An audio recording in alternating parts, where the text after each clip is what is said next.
Thank you, Debbie. Good morning. Glad to see you all here today. Have you taken an opportunity to look around this room? God is amazing, isn't He? What is the one thing your heart craves more than anything?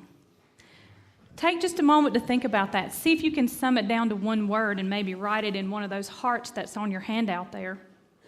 When I was a little girl, I can remember my father would read us bedtime stories, my sister and I, and we would snuggle up close, and most of the time he would read us a story from the Old Testament. He was a Baptist minister, and that was where we got our stories from. But on occasion, he would share with us a fairy tale or a fable.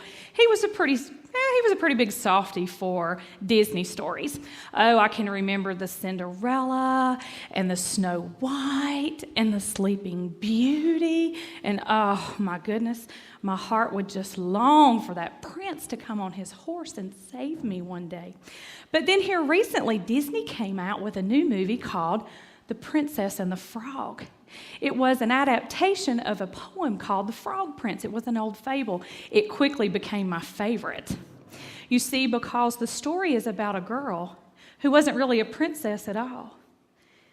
What happened is she was attending her sister's wedding and she was dressed in ball wear with the tiara and the gown, and she became quite upset, and so she rushed into her room.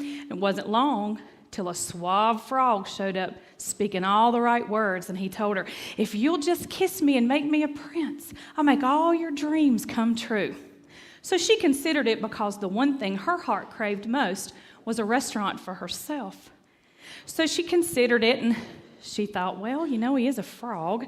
This is probably going to be pretty gross, right? But her heart won out. She followed it. She kissed the frog, and poof, he became a prince. He married her, and he gave her everything she ever needed, right? No, so wrong. She kissed that frog, and she became a frog too.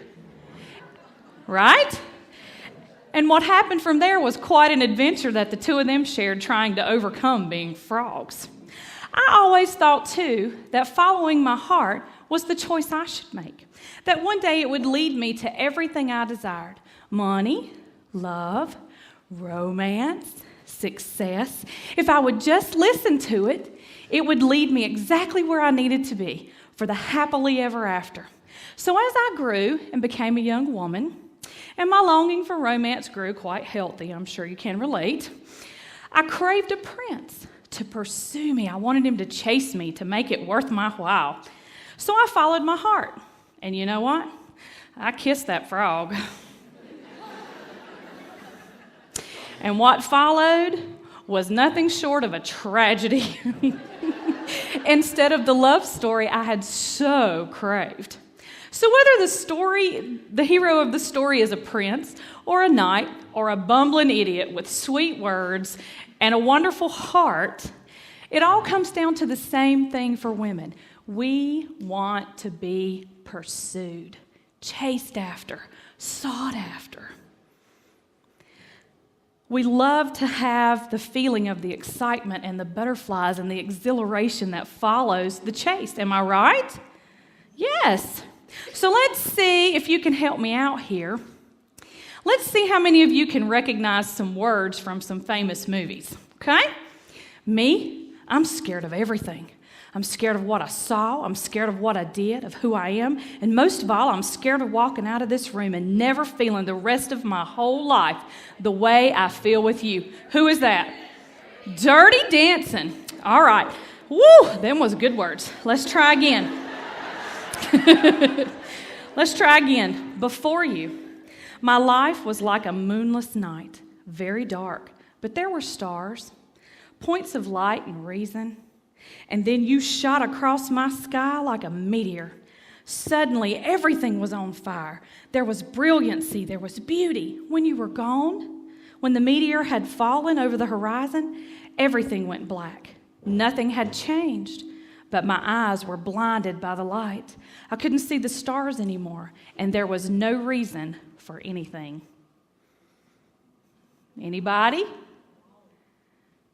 Edward Cullen, Twilight. Geez, where's my young girls in here? All right, let's try one more. Here we go. I hate the way you talk to me and the way you cut your hair.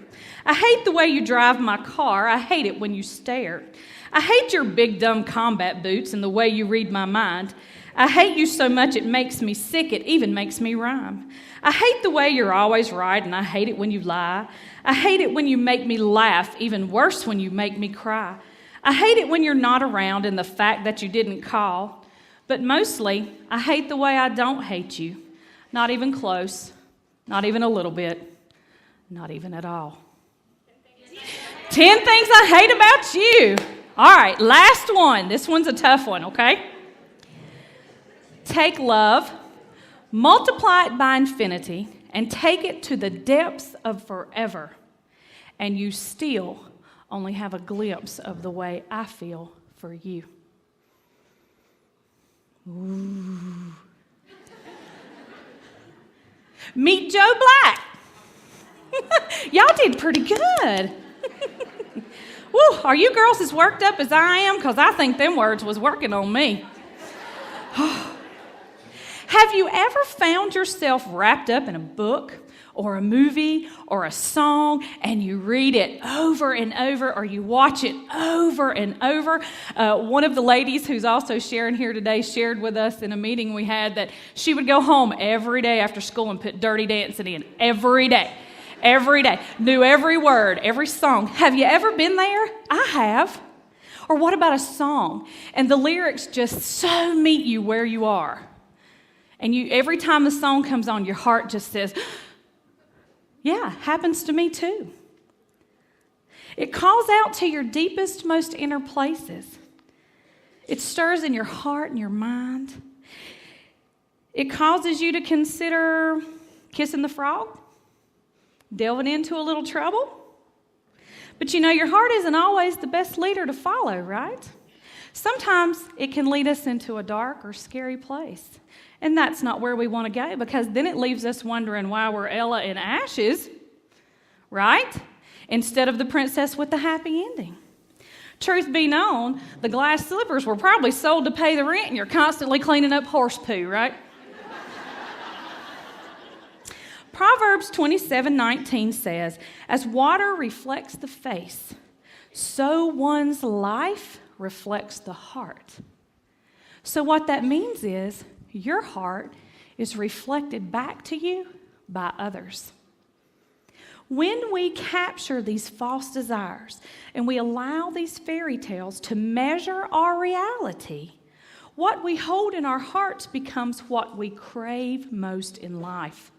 So we seek out people or things that help us to achieve the goals that we've set there falsely. Do you think the only reason the girl became the frog was because she kissed the frog? Or do you think he might have also been a reflection of where her heart was currently? Without change in our own hearts, how can we expect to get a different reflection from others around us, right? You see, from the beginning of time, God gave us romance. It all started with one male and one female. And what followed is nothing short of an edge of your seat. Can't stop thinking about it. Put it down. Listen to it over and over. Romance novel. God is propelled by his love for us. His pursuit of us is unrelenting, and his love is immeasurable. He desires above all else an eternal counterpart. He desires you. And you, and you, and her, and them, and me. He eagerly pursues you, ladies. He seeks you above all else. When we humble ourselves to the calling of Jesus Christ and we give our hearts to him completely, they move in a different direction than before, yes? If we seek Jesus Christ with our hearts and we solely crave him above all else, then he will lead us to our happily ever after, your heart's desire. He knows the desire of your heart because he gave it to you. If you belong to him, he put those desires in your heart. How much more romance can we stand, ladies? I mean, honestly, he created you. He eagerly pursued you. He sought you out, and he sacrificed himself for you. He gave up everything so you could be his eternal counterpart. That is a serious romance, because I can assure you he's the only one who's ever done it for me. When we turn our cravings to the things that God has for us, then we can be sure that God will be glorified, the body of Christ will be edified, and our souls will be satisfied. And the frogs? Well, now they fell in love, just as they were frogs. They decided to get married. And when they kissed each other, what happened? She then became a princess, and poof, they became human, yes, and lived happily ever after, right? So the story tells us. And for me, well, I must admit, I really did kiss a lot of frogs before I found the one for me. But you know what? He's not exactly what I would call romantic, or you might call romantic, but he does clean up his own horse poo, and that is plenty romance for me. Thank you, ladies. Enjoy the rest of your conference.